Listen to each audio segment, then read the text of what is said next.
Olá, irmãos e irmãs em Cristo Jesus. Bem-vindo ao meu canal da Bíblia, ouvindo a voz de Deus.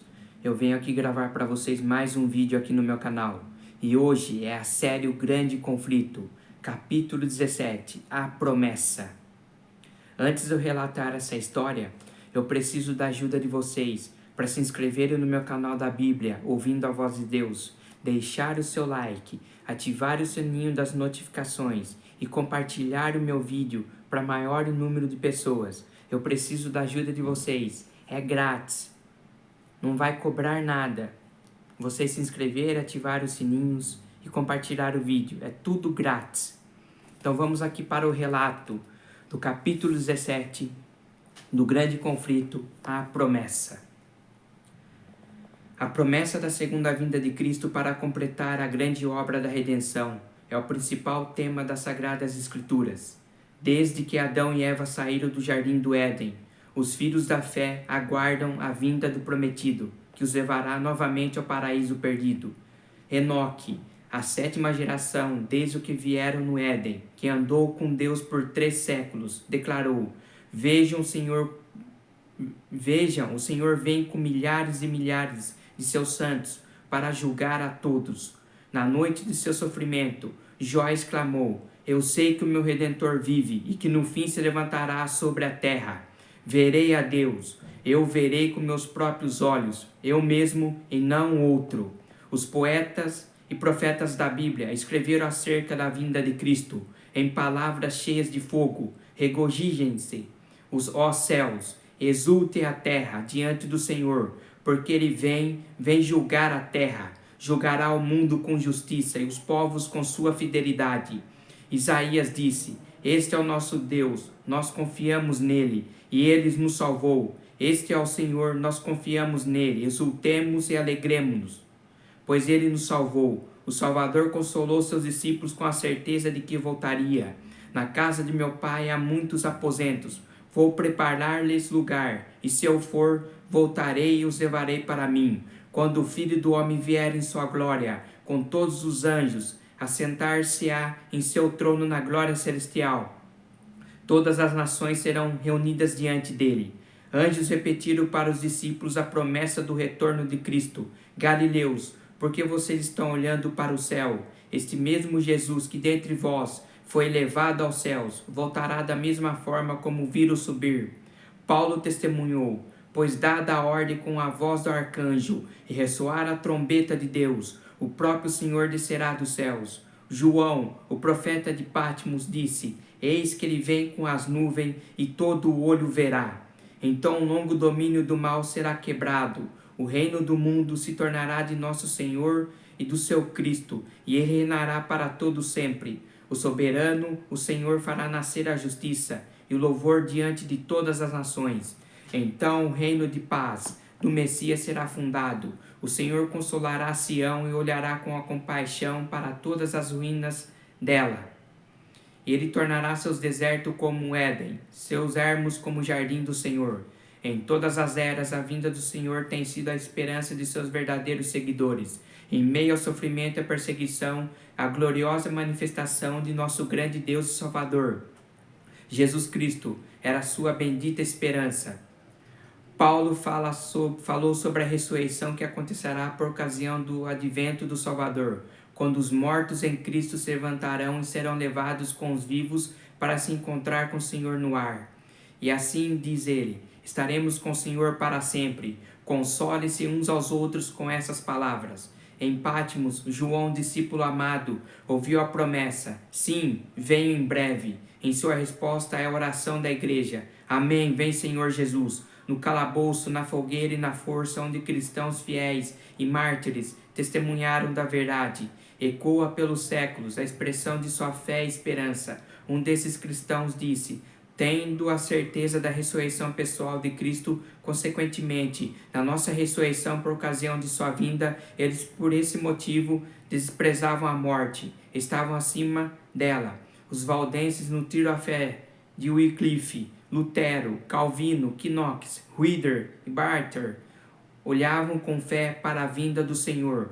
Essa era a esperança da igreja na época dos apóstolos e da igreja do deserto e dos reformadores.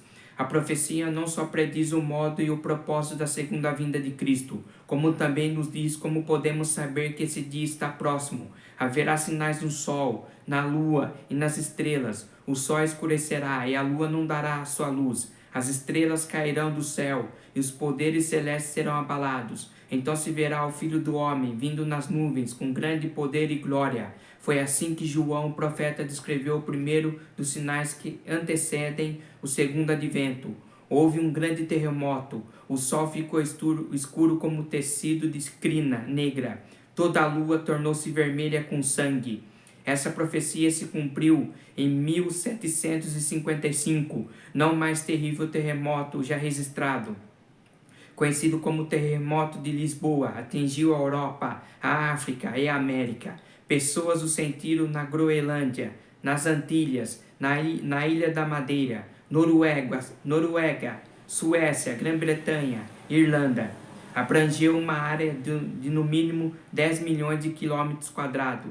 Na África, o abalo foi quase tão grave quanto na Europa. A maior parte da capital da Argélia foi destruída. Uma onda gigantesca varreu a costa da Espanha e da África, engolindo cidades. Montanhas, algumas das mais altas de Portugal, foram subitamente abaladas desde o alicerce, conforme parecia, e algumas delas se abriram no topo, que rachou e partiu de modo assustador. Partes imensas foram jogadas para baixo no vales próximo. Algumas pessoas contam que viram chamas saindo dessas montanhas. Em Lisboa, houve o barulho de um trovão subterrâneo e logo em seguida um terremoto violento derrubou a maior parte da cidade. Em apenas cerca de 6 minutos, 60 mil pessoas morreram. O mar primeiro recuou e deixou seca a faixa de areia. Então rolou para dentro, subindo 15 metros ou mais acima do seu nível normal. O terremoto aconteceu em um dia de festividade religiosa, na qual as igrejas e os conventos estavam repletos de pessoas. Bem poucos escaparam. O terror das pessoas foi indescritível. Ninguém chorou. Era maior que as lágrimas. Elas corriam de um lado para o outro, frenéticas, em horror de perplexidade, batendo no rosto e no peito, clamando: misericórdia, o mundo está acabando. As mães se esqueciam dos filhos e corriam para cima e para baixo com imagens de crucifixo. Infelizmente, muitos correram para as igrejas em busca de proteção. Inutilmente tentaram ficar perto do pão e do vinho.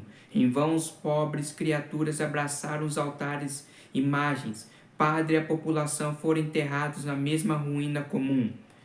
25 anos depois ocorreu o sinal seguinte, mencionando na profecia o escurecimento do sol e da lua. Ao conversar com seus discípulos na noite no Monte das Oliveiras, Jesus apontou com clareza para o momento do cumprimento dessa profecia. Naqueles dias, após aquela tribulação, o sol escurecerá e a lua não dará sua luz. Os 1260 dias ou anos terminaram em 1798. Um quarto de séculos antes, a perseguição havia praticamente se extinguido. Após essa perseguição, o sol escurecia. Em 19 de maio de 1780, essa profecia se cumpriu. Uma testemunha de Massachusetts descreveu o acontecimento da seguinte maneira: uma nuvem negra e densa se espalhou por todo o céu, com exceção de uma pequena borda no horizonte, e ficou escuro como normalmente acontece às 9 horas de uma noite de verão. Temor, ansiedade e pavor aos poucos encheram a mente das pessoas. As mulheres ficaram às portas, encarando a paisagem escura. Os homens voltaram do trabalho nos campos. O carpinteiro deixou suas ferramentas, o ferreiro sua oficina e o comerciante seu balcão. As escolas dispensaram os alunos e as crianças correram com medo para casa.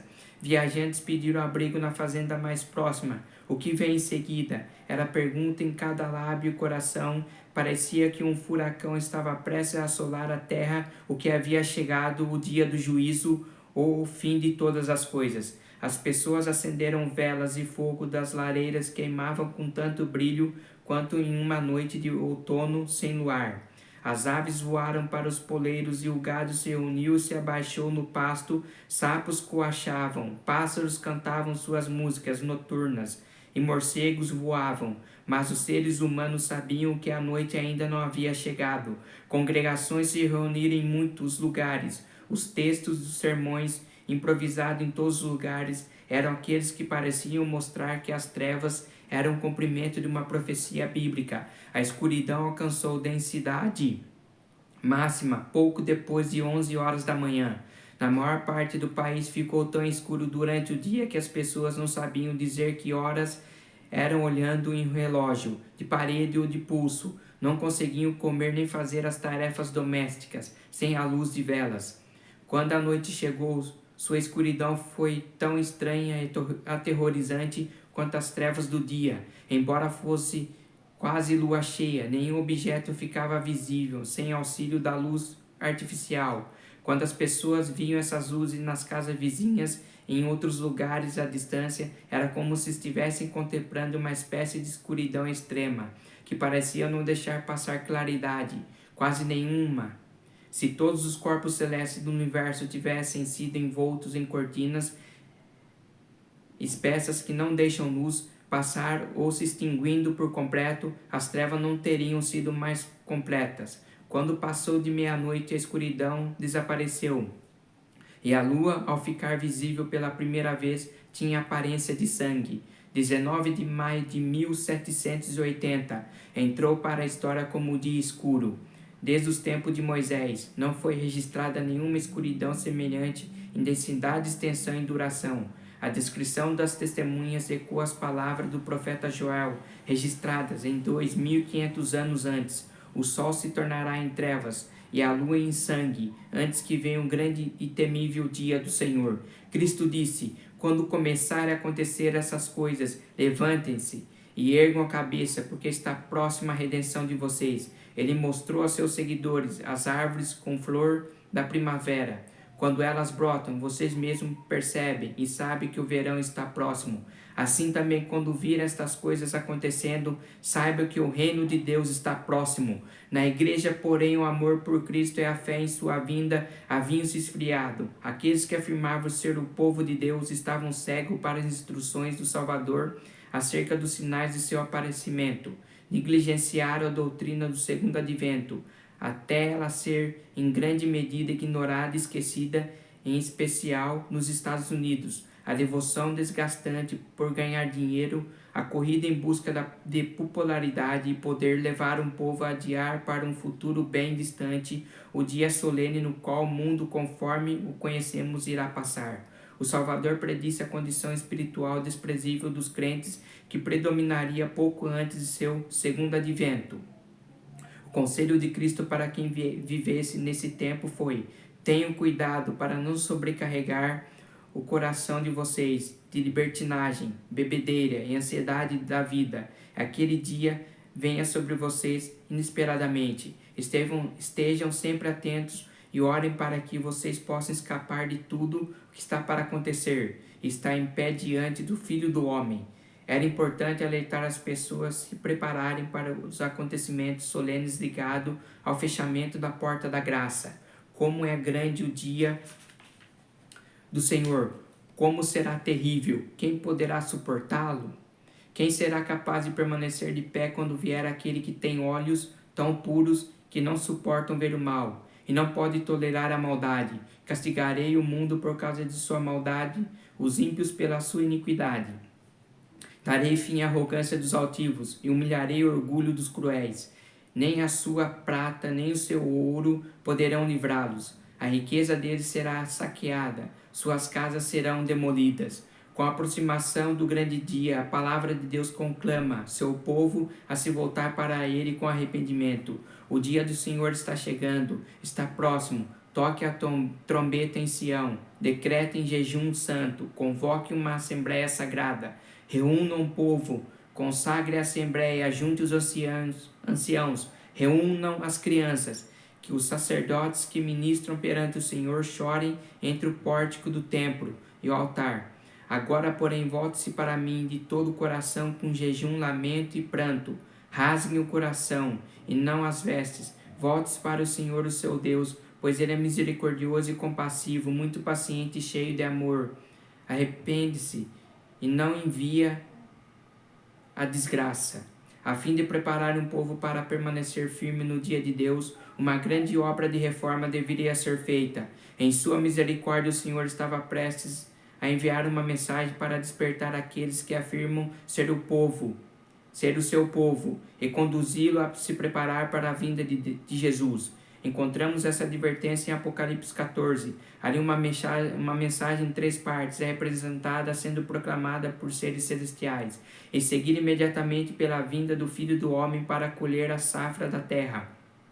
O profeta viu um anjo que voava pelo céu e tinha na mão o evangelho eterno para proclamar aos que habitam na terra e toda nação, tribo, língua e povo. Ele disse em alta voz: temam a Deus, glorifiquem-no, pois chegou a hora do seu juízo. Adore aquele que fez os céus, a terra, o mar e a fonte das águas. Essa mensagem faz parte do evangelho eterno. Deus confiou a nós a obra de pregação. Santos anjos direcionam, mas são servos de Cristo na terra que fazem o trabalho de proclamar o evangelho. Homens e mulheres fiéis, obedientes aos impulsos do Espírito de Deus e aos ensinos de sua palavra deveriam anunciar essa advertência. Eles são os que buscam conhecimento de Deus, considerando a sabedoria divina mais proveitosa do que a prata e rende mais do que o ouro. O Senhor confia os seus segredos aos que o temem e os leva a conhecer a sua aliança. Se os teólogos eruditos fossem guardas fiéis que buscam as Escrituras com diligência e oração, eles teriam percebido a chegada do tempo. As profecias teriam revelado a eles os acontecimentos prestes a ocorrer. Em vez disso, porém, foram pessoas humildes que deram a mensagem. Aqueles que negligenciaram buscar a luz quando ela está a seu alcance são deixados na escuridão. Mas o Salvador diz: quem me segue nunca andará em trevas, mas terá a luz da vida. Deus envia uma estrela de brilho celeste por essa pessoa, a fim de guiá-la em toda a verdade. Na época da primeira vinda de Cristo, os sacerdotes e escribas da cidade santa poderiam ter reconhecido os sinais do tempo, anunciado a vinda do Messias prometido. Miqueias identificou sua cidade natal e Daniel apontou para o tempo de sua chegada. Os líderes judeus não tinham desculpas válidas para não saber. Sua ignorância era resultado de negligência pecaminosa. Com mais profundo interesse, os anciões de Israel deveriam estar estudando o local, o tempo e as circunstâncias do maior acontecimento da história do mundo, a chegada do Filho de Deus. As pessoas deveriam estar viajando para que pudessem receber o Redentor do mundo. Contudo, em Belém, 2 viajantes exaustos de Nazaré andaram toda a extensão da estreita rua até a extremidade leste da cidade, sem encontrar refúgio para passar a noite. Nenhuma porta se abriu para recebê-los. Em um rústico estábulo preparado para o gado, eles finalmente encontraram abrigo, e ali nasceu o Salvador do mundo.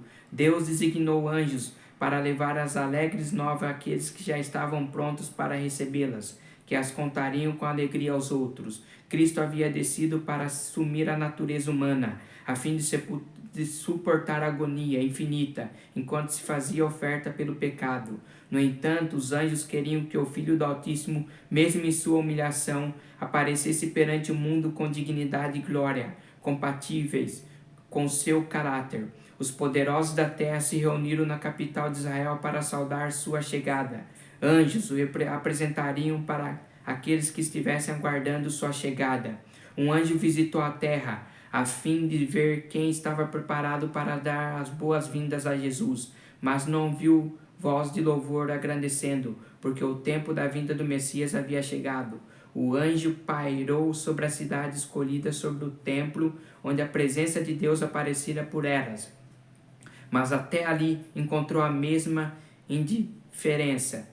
Com pompa e orgulho, os sacerdotes ofereciam sacrifícios maculados, com voz alta. Os fariseus falavam com o povo ou faziam orações orgulhosas nas esquinas das ruas. Reis, filósofos e rabinos, todos desconheciam o maravilhoso fato de que o Redentor estava prestes a aparecer. Pasmo, o anjo mensageiro estava prestes a voltar para o céu com a vergonhosa notícia quando descobriu um grupo de pastores cuidando do rebanho. Enquanto olhava para o céu estrelado, pensava na profecia do Messias por por vir e ansiavam pela chegada do Redentor do mundo. Ali estava um grupo preparado para receber a mensagem celestial. De repente, a glória celestial inundou toda a planície, revelando uma companhia imensurável de anjos. Então, como se a alegria fosse grande demais para apenas um mensageiro trazer do céu, muitas vozes se uniram em um hino que um dia todas as nações dos salvos cantarão.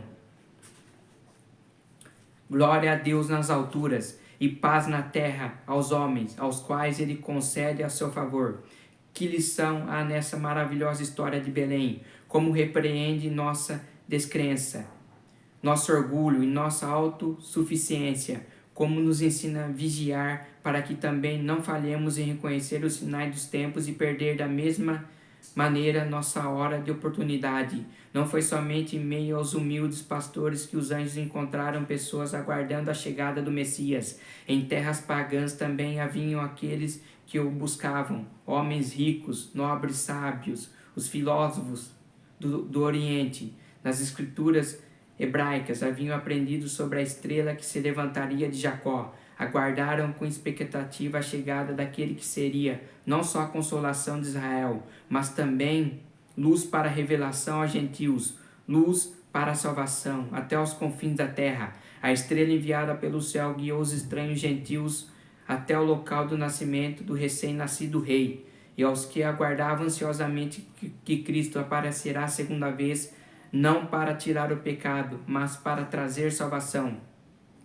Assim como aconteceu com a notícia do nascimento do Salvador, Deus não confiou a mensagem do segundo advento aos líderes religiosos do povo. Eles recusaram a luz do céu, por isso não fizeram parte do grupo que o apóstolo Paulo descreveu. Mas vocês, irmãos, não estão nas trevas para que esse dia o surpreenda como ladrão. Vocês todos são filhos da luz, filhos do dia. Não somos da noite, nem das trevas. Os líderes religiosos deveriam ter sido os primeiros a receber a notícia da chegada do Salvador. Os primeiros a anunciar que ele estava próximo. No entanto, estavam descuidados, desatentos, e o povo adormecido em seus pecados. Jesus viu sua igreja como uma figueira estéril, coberta com uma capa de folhas, porém sem nenhum fruto precioso. Faltava-lhe o espírito da verdadeira humildade, penitência e fé em seu lugar. Havia orgulho, formas religiosas, egoísmo e opressão. Uma igreja apostatada fecha os olhos aos sinais dos tempos, deixa a Deus e separa-se de seu amor por haver se recusado a aceitar as condições. As promessas divinas não se cumpriram nela. Muitos do que diziam ser seguidores de Cristo se negaram a aceitar a luz do céu, assim como os judeus de tanto tempo atrás não reconheceram o tempo de oportunidade. O Senhor passou por eles e revelou sua verdade àqueles que, assim como os pastores de Belém e os magos do Oriente, seguiam toda a luz que haviam recebido. Então esse foi o capítulo 17, a promessa. Que promessa que foi falada aqui? Da volta de Jesus. Jesus vai voltar a esta terra para buscar a sua igreja. Uma igreja verdadeira, que é fiel a Ele, que segue a Jesus. Tem muitas pessoas sinceras aqui nessa terra que seguem a Jesus, que buscam a Jesus. E Jesus vai voltar a essa terra em sua segunda vinda, como foi falado aqui no capítulo 17 do grande conflito que Ellen G. White escreveu. Essa é a grande promessa. E essa promessa tem que estar em nossos corações, que Jesus vai voltar aqui para buscar a sua igreja, que guarda os seus mandamentos e tem a fé em Jesus. Que Deus abençoe vocês, meus queridos irmãos e irmãs em Cristo, e que a graça do nosso Senhor Jesus esteja sempre em seus corações. E no meu próximo vídeo do grande conflito que eu vou estar fazendo, vai ser o capítulo 18, a profecia. Vai ser o próximo vídeo que eu vou estar fazendo. Que Deus abençoe vocês. E se inscrevam no meu canal da Bíblia, ouvindo a voz de Deus. Deixe seu like, Ative o sininho das notificações para receber meu vídeo. E compartilhe meu vídeo para maior número de pessoas. Eu preciso da ajuda de vocês. Quanto mais vocês vão se inscrevendo no meu canal, deixando o like, que é muito importante deixar o like, o canal vai crescendo e o YouTube vai vendo que o vídeo é bom. Que Deus abençoe vocês, meus queridos irmãos e irmãs em Cristo.